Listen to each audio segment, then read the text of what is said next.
নমস্কার, আশা করছি সকলেই খুব ভালো আছেন। আজ শেয়ার করব ডিমের একটা রেসিপি। এই ডিশ দেখতে যতটা লোভনীয়, খেতেও ঠিক ততটাই। এর স্মুথ ক্রিমি টেক্সচার আর ফ্লেভারফুল গ্রেভি আপনার মুখে লেগে থাকবে। আপনার চোখ এবং রসনা দুই ইন্দ্রিয়কেই এই ডিশ তৃপ্ত করবে। ডিম দিয়ে যদি একটু অন্যরকম কিছু ট্রাই করতে চান আর রাতের ডিনারটাকে যদি স্পেশাল বানাতে চান, তাহলে অবশ্যই একদিন আপনাকে বানাতে হবে ডিমের এই কারি। তাহলে চলুন শুরু করা যাক আজকের রেসিপি। নিয়েছি 8টা ডিম, ডিমটাকে সিদ্ধ বসিয়ে দিয়েছি। অপরদিকে যতক্ষণ ডিমটা সিদ্ধ হচ্ছে বাকি কাজগুলো সেরে নিচ্ছি। নিয়েছি 1 ইঞ্চি সাইজের একটা বড় দারচিনির টুকরো, একটা অর্ধেক জায়ফলের টুকরো, 3-4টে এলাচ আর 6-7টা লবঙ্গ। সমস্তগুলো একসাথে গুঁড়ো করে নেব। সমস্ত মশলাটা গুঁড়ো করে এবার একটা বাটির মধ্যে ঢেলে নিয়ে ওই একই মিক্সিং বাটির মধ্যে আমি নিয়ে নিয়েছি 6-7টা বড় সাইজের রসুনের কোয়া এবং 1 ইঞ্চি সাইজের একটা আদা। সমস্তটা ভালো করে পেস্ট করে নিয়েছি। এই পেস্টটাকেও একটা বাটির মধ্যে তুলে পাশে সরিয়ে রাখছি। এবারে নিয়েছি 2টো বড় সাইজের পেঁয়াজ, যেটা আমি ছোট ছোট টুকরো করে নিয়েছি, আর নিয়েছি 6-7টা কাঁচা লঙ্কা। কাঁচা লঙ্কা আর পেঁয়াজটা বেটে নেব। কাঁচা লঙ্কাটা নিজের স্বাদ অনুযায়ী কমিয়ে বা বাড়িয়ে নিতে পারেন, যতটা ঝাল খান সেইভাবে দেবেন। সব কিছু পেস্ট করে আমি আলাদা করে রেখে দিয়েছি। এদিকে দেখুন ডিমটাও সেদ্ধ হয়ে গেছে। ডিমগুলোকে তুলে ছাড়িয়ে নেব। ডিমের খোসা ছাড়ানো হয়ে গেলে ডিমগুলোকে অর্ধেক টুকরো করে কেটে নিচ্ছি। সমস্ত ডিমগুলো আমার টুকরো করে কাটা হয়ে গেছে। এবার ডিমগুলোতে ভালো করে নুন মাখিয়ে ডিমগুলোকে পাশে সরিয়ে রাখবো। যেহেতু আমি হোয়াইট গ্রেভি বানাচ্ছি, সেই জন্য ডিমগুলো আমি আজকে ভাজছি না। তবে আপনি যদি চান তাহলে ডিমগুলোকে হালকা করে 2 পিঠ ভেজে নিতে পারেন। একটা ফ্রাই প্যানের মধ্যে 2 থেকে 2.5 টেবিল চামচ মতো সাদা তেল গরম করে নিয়েছি। এবারে প্রথমে বেটে রাখা পেঁয়াজ কাঁচা লঙ্কার পেস্টটা এর মধ্যে দিয়ে দিচ্ছি। চেষ্টা করবেন রান্নাটা ফ্রাই প্যানে করতে, অর্থাৎ ফ্ল্যাট কোনো পাত্রে করতে। যেহেতু ডিমগুলো আমি অর্ধেক করে কেটে নিয়েছি, সেই জন্য যদি কড়াইতে দিয়ে রান্না করি তাহলে রান্না করার সময় ডিমের কুসুমগুলো বেরিয়ে যাবে। পেঁয়াজটা এবার ভালো করে কষিয়ে নেব। দেখুন পেঁয়াজটা বেশ ভালো করে কষানো হয়ে গেছে।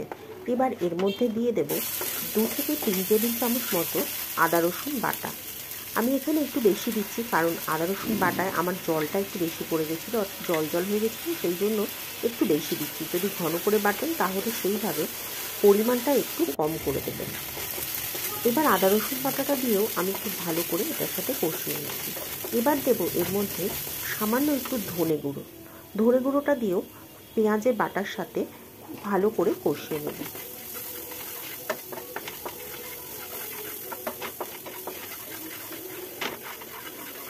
সমস্ত মশলাটা কষে গিয়ে যখন মশলার কাঁচা গন্ধ চলে যাবে, তখন ফ্রাই প্যানের মধ্যে নুন মাখিয়ে রাখা ডিমগুলো পাশাপাশি সাজিয়ে দেব।